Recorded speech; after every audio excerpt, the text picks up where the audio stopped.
Hey y'all, thanks for stopping by. So, there's a streamer named xQc who's made his way into my social media feeds recently because of a contract he signed with Kick, a streaming platform that's relatively new. $100 million for a 2-year contract. It's 70 million up front and then 30 million in like incentives and like the stuff he has to meet over the 2 years to get everything. Which, huge amount, astronomical. I think LeBron James had a 2-year contract that he signed that was $97 million. So $3 million more than LeBron James, which insane to me. But, XQC is the largest streamer on Twitch, or one of the, if not the largest streamer on Twitch. So they are buying talent at a certain point. And frankly, what I'm reminded of with Kick and these high dollar contracts for essentially streamers who are on other platforms.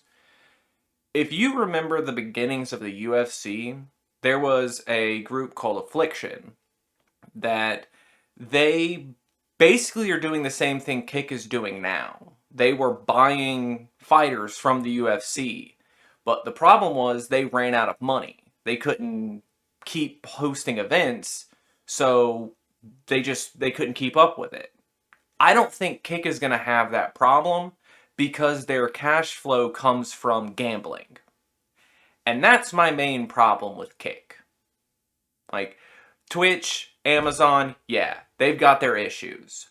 Huge issues at that. I don't think anybody's going to deny that Amazon has a workers' rights problem that should be addressed. And Twitch itself, with their streamers and their payouts and the way all that works, there's a lot that should be addressed with that if they want to, keep going.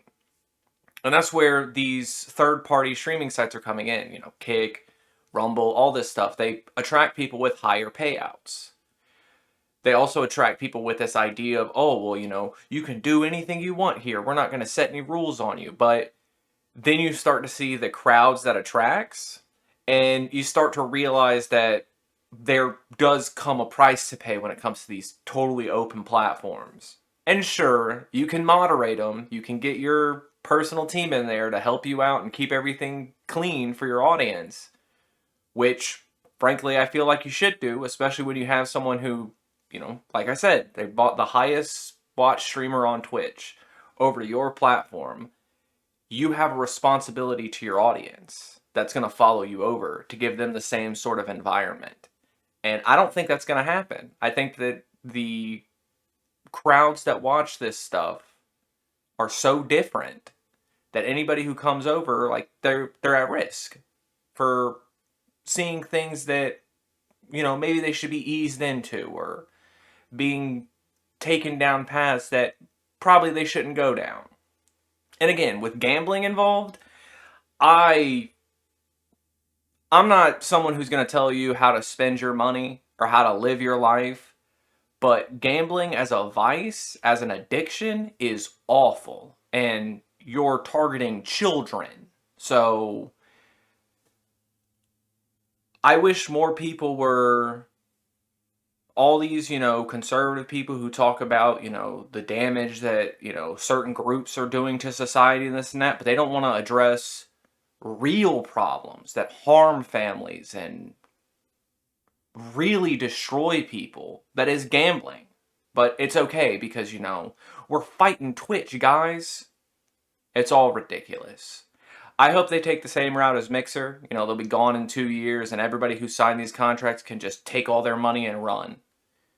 But, we'll see what happens. Like I said, gambling is a very lucrative way to generate money. The house always wins, so they probably aren't going to go anywhere anytime soon. But, looking at the people who are at the helm of that website, I don't think they're going to make the best decisions in life. So we'll see what happens. And I guess until the next time they buy out a really